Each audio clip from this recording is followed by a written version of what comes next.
We'll call to order the City of Douglasville's City Council public hearing for the, trying to see the public hearing for us to do our millage rate. And so this is the third one, correct? Or this, yes. And I'll call to order this meeting. It is September the 3rd, and I will turn it over to the Finance Committee. The Finance Chair, Committee Chair is Councilmember Mark Adams. Thank you, Madam Mayor. As you had already mentioned, we do have our third and final public hearing today for the proposed 2020-2021 ad valorem tax millage rate for maintenance and operations, and that for debt service on the city's police and municipal court building. Ms. Callan is going to join us and do the presentation for us, and then we will have comments at the end of that. Go ahead, Ms. Callan. Thank you for being here. Good evening. My name is Karen Callan. I'm the Finance Director for the City of Douglasville. Welcome to our third and final public hearing for the 2020 tax millage rate. I'd like to do a brief presentation to go over an explanation of what makes up our millage rate. This slide goes over our two major components. One, we have our maintenance and operations portion of the millage rate, and that is the portion that is required to be advertised by state law. Then we also have our bond millage rate, which is not required to be advertised, but it is a component of your total tax bill. The total millage rate is 8.279. This slide shows a history of our total millage rate. For 2020, the millage rate is going down 0.62%. Because of the state law, we can't advertise that. We advertise the maintenance and operations portion, but the millage rate is actually going down. The maintenance and operations component of the millage rate is staying the same. It's been the same as the past 2 years.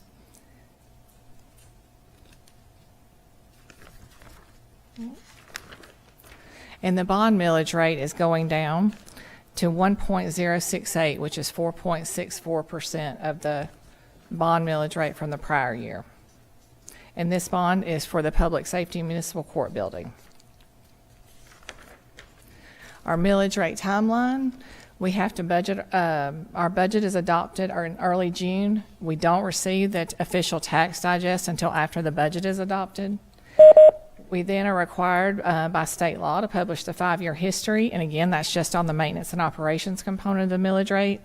We post it to our website, and we run ads in the local newspaper. We are required, if we do not adopt the rollback rate, to have 3 public hearings. This is the 3rd public hearing, and we're going to adopt the millage rate after this public hearing. The next slide is the ad that we're required to publish in the paper. And this, again, is just the maintenance and operations piece. And that, you can see for the past 3 years, our millage rate has stayed the same at 7.211. The required advertising by state law, we're required to advertise the percentage increase above the rollback rate. This year, it was 5.15%.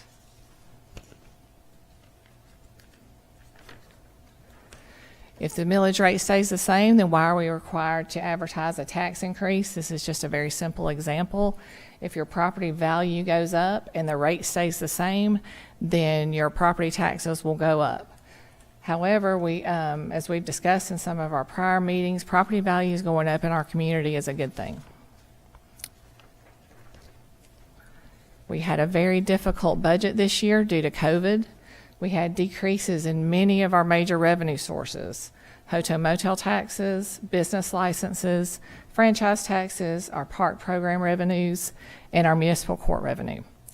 We had to balance the budget using $3.5 million in our reserve fund. We had a 78% decrease in our capital funding. We had employee furloughs, a hiring freeze, and we cut back travel across all departments. Again, this is our 3rd and final public hearing, and we will adopt the millage rate at a special call meeting following this meeting. That's all. Thank you. Thank you, Ms. Callan. I'm going to ask a question just as general information before I turn it over to the public, because it's confusing and it continues to be confusing to me. You have given us information about every facet of our millage rate going down. but then we have a tax increase that we have to advertise for. And I think you covered it well when you said that because we're not rolling it back to the previous year's revenue rate to come in with the same revenue, we have to advertise for a tax increase. That's a state law, and we don't have any choice there. So it appears as though we're having a tax increase when in fact it is basically it's basically caused only by the value increasing in our homes at the same rate. I think that's a great explanation, and I appreciate your comments in our local Sentinel this week concerning that. Thank you very much. Council, Madam Mayor, did you all have questions or comments before we open up to the public? Yes, sir. Madam Mayor. Thank you so much, Mr. Chairman. Thank you so much, Finance Director. We appreciate how you present all of these financial concerns and things that we have to do for the city. It really helps everyone to understand better because you simplify it to where we can understand where our tax dollars are going. And so we know that all over the country, of course, and a lot of municipalities have had shortfalls. And I just wanted those loss of revenues that you said, for parks and some of those other services, and our furloughs that we had, unfortunately, that we had to do with some of our citizens who were in those departments that, if we didn't have baseball going at the time or some other services, we furloughed them just for a short time. So if you can give a report on those employees, I think we may have most of them back. I'm not certain. Ms. City Manager. Yes, ma'am. To be honest, it's a fluid process, as you all know, as we reported to your, just as you've said, back in April, as we saw services having to be shut down, those employees were furloughed. So as opportunities exist to bring them back, we brought them back on. We just recently brought back on a few more employees. So we do have some that are partially furloughed and some that are fully furloughed. But our list right now is less than 10. As those opportunities again arise, we will bring them back on, with the caveat that as the situation with the pandemic changes, we may have to, if we have to close a portion of our operations again, furlough employees, as they may not necessarily be needed. So we're not paying them to stay home and not work, essentially. I understand. And so it's very sensitive, but we're happy that we were able to kind of help with those employees with unemployment and those things while they were furloughed and having them come back. I've seen some faces that I hadn't seen, and they were excited to be back at work. So we appreciate the aggressiveness and the wisdom in the beginning to kind of furlough so that we wouldn't be at the point where we had to, have everyone furloughed in the city of Douglasville, all employees, and that we had to borrow some resources from our savings, $3.1 million, but we had it in the savings. And we were beyond what municipalities are. GMA recommends that you have an amount of savings. I'm not certain if it's 6 months or 3 months or whatever it was, but we were able to do that and have some above that. So that's why you have a savings. If you have a catastrophe in your own lives, you have a savings to make up the shortfall. And that's what we were able to do, and that was a blessing. So, but thank you so much. I just wanted to kind of let citizens clumsily understand what I was thinking in my head, trying to get out. Thank you. Thank you, Madam Mayor. Other comments? Mr. Mayor Pro Tem? Thank you, Mr. Chair. I want to appreciate your comment about clarifying that the millage rate is not increasing, in fact, actually dropping slightly. It's funny that where I grew up in Pennsylvania, if the millage rate stayed the same, there was no tax increase. And I'd be curious to know how many states require you to declare a tax increase based on an increase in value of the tax digest. That's, obviously it's a double-edged sword. It's good that your property value is going up, but it's bad that you have to pay more in taxes. I get that. Of course, where I was growing up, we were happy if our property values went up at all because things weren't actually going in the opposite direction in a lot of the areas of Western Pennsylvania. But thank you for clarifying that. That I think that helps people understand that the millage rate is not going up. So. Thank you, sir. Others? All right, then we will open the floor for public comment. If you'd like to come forward, give us your name and address for the record, and we would love to hear from you. Any public comment here in person? Ms. Hampton, is there anyone that was signed up to speak virtually? Okay, so if there's anyone here in person to speak, please come forward.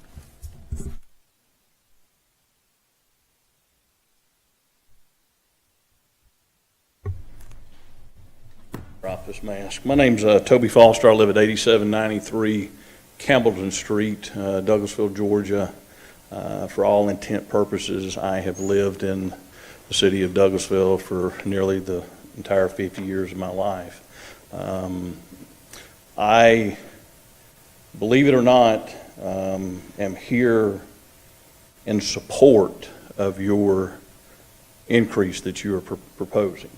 Now let me put that in perspective. No one truly wants to pay more money in taxes.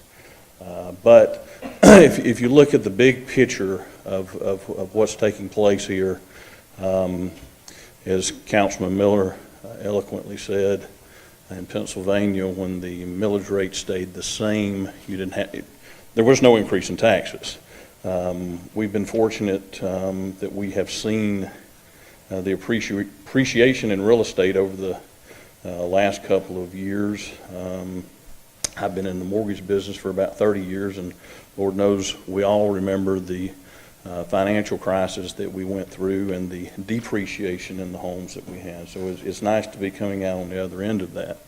But as I looked at some of the different comments and so forth on social media of let's storm City Hall, let's go give the mayor and the council a piece of our mind about the 5.15 increase, it made me look at what my city taxes actually were. Now, last year in city taxes, I paid $705.50. That's not including the bond, which, again, the bond, people have to keep in mind, that was voted on by the citizens in 2003, 2008. I believe it's a 28, 29-year bond, and it will be paid off, if my math is correct, I think in 2029. So we're almost at the end of that, thank goodness.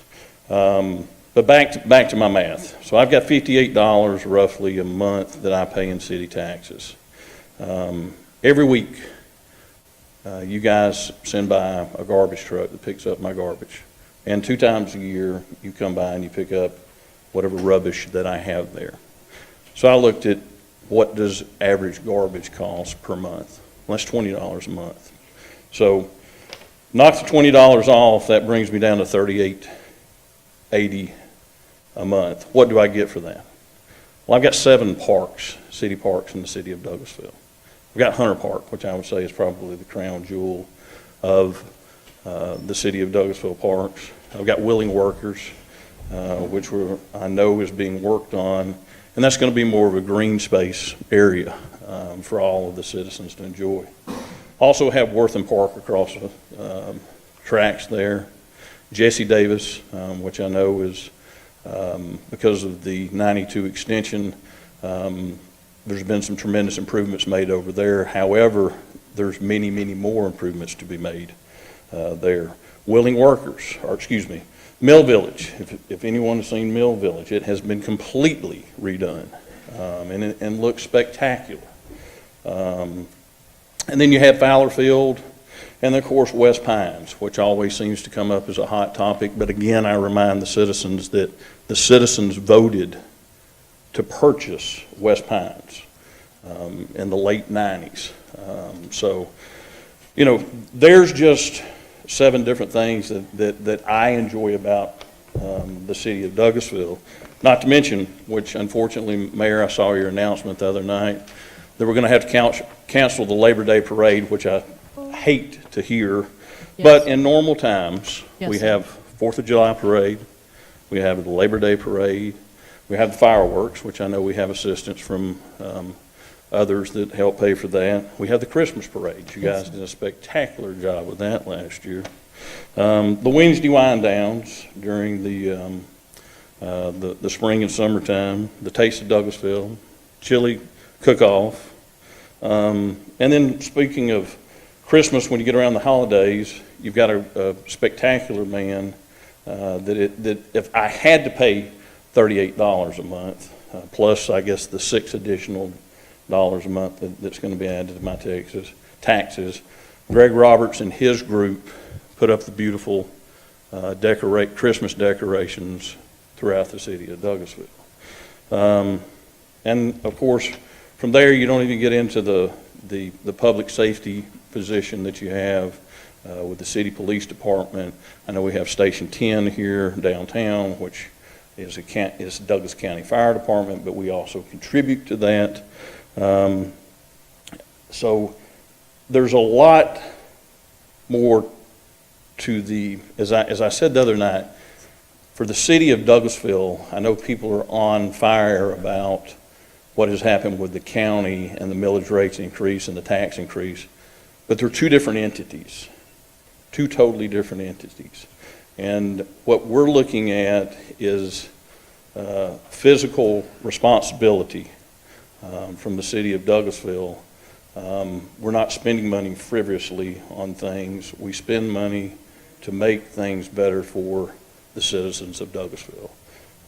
So for that, I probably spoke longer than I should have, but I appreciate each and every one of you. I thank you for what you do, and have a great evening. Thank you, Toby. We appreciate your comments, and I don't know anyone that could have said it any better, and I appreciate you reminding all of us of all those special services. Others? Anyone else here that would like to speak? Please come to the mic, give us your name and address for the record, and this is a time that you have to voice your opinion. Anyone else? No one on virtual? No, sir. Okay. Seeing none, then, Madam Mayor, I would move that we would close the public hearing, and we will then go to our 5:30 shortly. Thank you very much. And thank you so much, Mr. Chairman. I appreciate it. Thank you so much, Mr. Foster. We rarely have people to say thank you. Like the lepers, when they left, only 2 came back and said thank you to the Lord. But we appreciate that, and we're very sincere. And with the citizens, we do try to be very respectful and wise in how we spend taxpayer dollars. We work for the citizens. You don't work for us. We serve you, and we represent you. So we appreciate everything all the comments that you make, and we will continue to provide those services, encompassing resurfacing and transportation and all other services that we provide in the city of Douglasville. But we work for you, and we hope that we're doing a good job in keeping your city afloat. Do we have any other comments from the council members? Yes? Oh, did he make a motion to close the committee? Oh, you moved to close. I'm just talking, and you second. Thank you, Mr. Mayor Pro Tem. Any further discussion? Any further discussion? All in favor, aye? Aye. All opposed, same. It's all yours, Madam Mayor. Thank you. Okay, thank you. I was looking. Announcement of the upcoming special meeting. We do have a special call meeting at 5:30 for the millage rate. So if we don't have any other comments or questions, then this meeting is adjourned.